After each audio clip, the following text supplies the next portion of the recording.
Welcome back to Backyard Politics. I'm Nikki. I think I've ironed out the tech issues here with a little bit of help, a lot of bit of help, I should say. Um, got this mic set up, got a mic for the laptop, got the interface. I'm really excited. Thank you guys for supporting this channel so that I have motivation to continue it and to hook shit up to make it the best it can be. You guys all remember this, right? Former President Biden has a tense exchange at a town hall event when he is questioned about his age.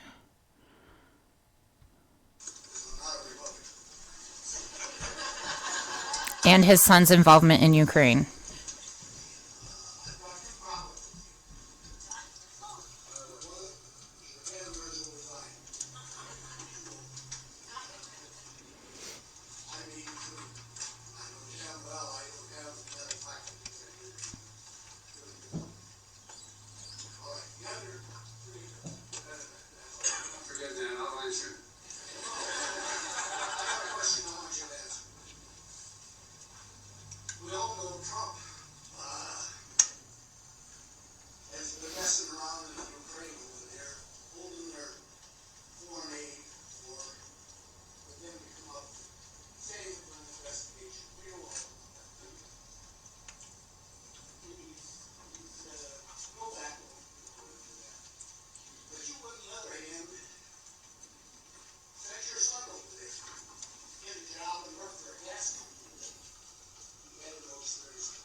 Look, fat, look, here's the deal. Remember that? I did a video on this like a while ago when it happened. He said you won't hear about this on MSNBC. Well, no shit. That's because MSNBC props up dumbasses like this. All right? So let's read this article from December 5th, 2019. New Hampton, Iowa. Joe Biden on Thursday called an Iowa voter a damn liar and challenged him to a push-up contest after the man questioned the former vice president's age as well as his son's business dealings in Ukraine. The age thing they're putting in there, but that was just a tiny, tiny part of what happened. He got pissed when they started talking about his son. The man who said he was an 83-year-old retired farmer said the 2020 candidate is too old to be president, blah, blah, blah. Let's see here. And compared Biden's diplomatic efforts in Ukraine to Trump's. The man claimed without evidence that Biden had sent his son, Hunter, to Ukraine to get access to ex-Ukrainian President Petro Poroshenko. You're selling access to the president just like Trump, the man said. Then, this is all translation of what you just heard. When the man said he wasn't voting for Biden in the state's caucuses on February 3rd, Biden shot back, "You're too old to vote for me," which is hilarious because his voters are old. No young people vote for Biden. Biden also appeared to refer to the man as fat. He did. Let's see here. More about him calling him that.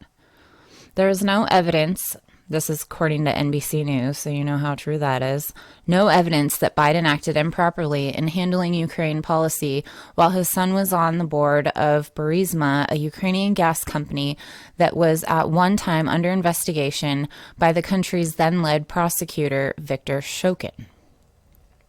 Biden in 2016 pushed for Shokin's ouster in accordance with the wishes of multiple countries and international bodies, including the European Union and the International Monetary Fund, because of widespread concern that Shokin was ignoring corruption. The investigation into Burisma was reportedly dormant by the time Biden pushed for Shokin's ouster. In a July 25th phone call, President Donald Trump asked Ukrainian President Vladimir Zelensky to investigate the Bidens and a debunked conspiracy involving Ukraine and the 2016 election. The Trump administration also placed a hold on nearly $400 million in military aid to Ukraine at roughly the same time.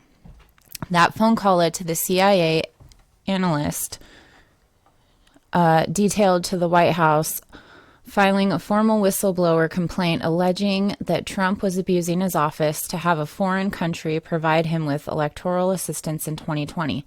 That complaint led to the House impeachment inquiry. Trump released the hold on military aid 2 days after Congress was first made aware of the complaint's existence. On Thursday, House Speaker Nancy Pelosi called on her chairman to begin drafting articles of impeachment against Trump for those actions. Well, guess what we found out the other day? And this is kudos to 206 War Eagle. Thank you for sending me this link. Let's have a listen. Remember, it's a big old club and we ain't in it. I meet with the General Prosecutor Shokin. Yes. And despite of the fact that we didn't have any corruption charges, we don't have any information about he doing something wrong, I especially asked him, it was the day before yesterday, I especially asked him to resign. As his position as a state person, and despite of the fact that he has a support in the power, and as a finish of my meeting with him, he promised me to give me the statement on resignation. And 1 hour ago, he bring me the written statement of his resignation. Great. And this is my second step for keeping my promises. I agree. President Poroshenko? Yes. 1 moment for Vice President Biden.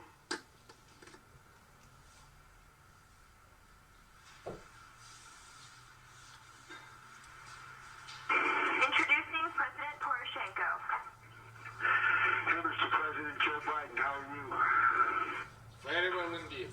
All the time when I hear your voice, it's a great pleasure for me. Well, I'm on Air Force 2, and I think we're going to stay connected. We just took off, and I'm hoping this connection will stay open. Assuming that there is a new government and a new prosecutor general, I am prepared to do a public signing of the commitment for the $1 billion. Again, I'm not suggesting that that's what you want or don't want. I'm just suggesting that that's what we're prepared to do. And again, it wouldn't be finalized until, the IMF pieces are written. Extremely strong motivation. One of the possible candidates was leader of my fraction, Lutsenko, who is the public figure. If you think that the political motivated figure would be not very good from your point of view, I recall this proposal. I do not propose, because nobody knows that I want to propose Lutsenko. In this situation, I take all the political motivated figures out from this process. All right, well, look, let me when you and I finish let me huddle with my team, talk over what you and I just talked about. I agree with you. There is a sense of urgency here. Hey, Mr. President, Joe Biden, how are you? Very well indeed. As usual, when I hear your voice.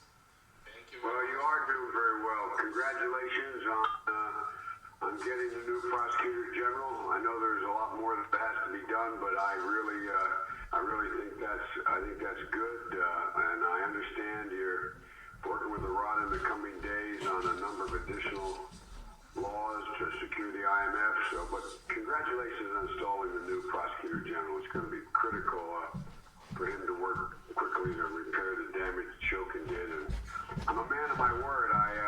And that now that the new prosecutor general's in place, we're ready to move forward in signing that new $1 billion loan guarantee.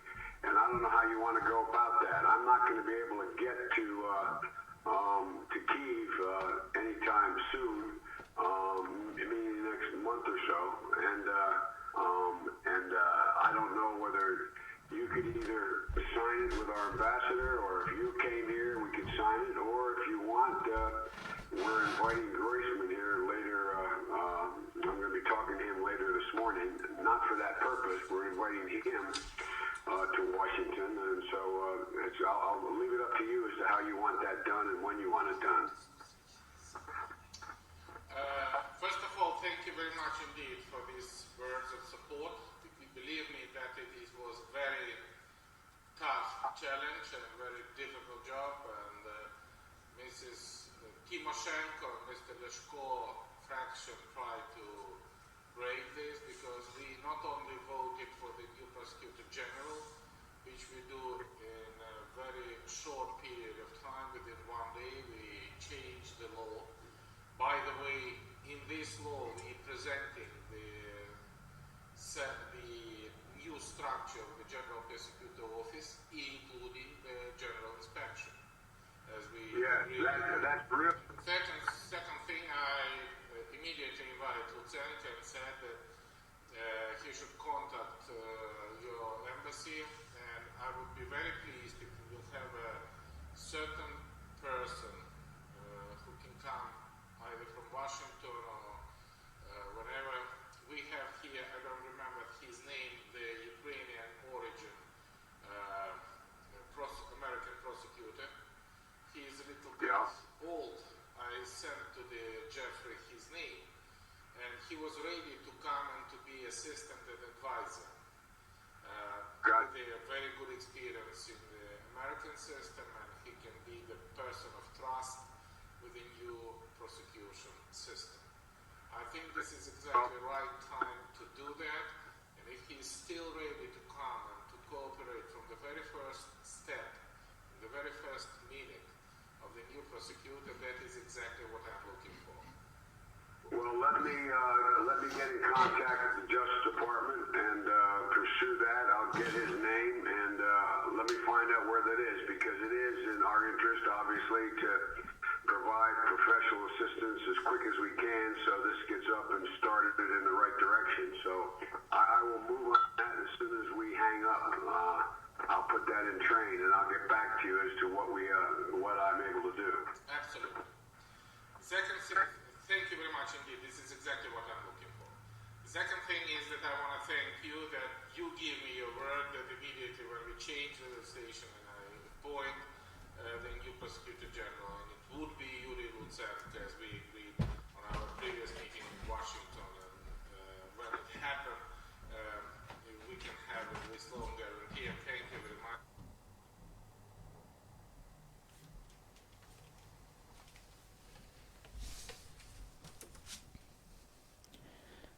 So, there's that. Basic rule of thumb, whenever either the Democrats or the Republicans accuse the other one of doing something, the person accusing is the one actually doing it. So projection is rampant through both parties. And there aren't two parties, there's just one, and it's a fucking show. So, Hope this clears up some things. Mainstream media is not talking about this for obvious reasons. They're trying to keep it a secret that Biden is as corrupt as he is, and that, you know, they're all doing the same fucking thing. They're all doing the same fucking thing. Okay? We need to get a third party candidate in there. We need to have a bunch of strikes, which are already happening. There's been more than 200 since May 1st, I believe it is. Yeah, we need to support a movement for a people's party. I've said that in my last couple of videos. It's now or never, guys. So that being said, have a great day, and till next time, Medicare be with you.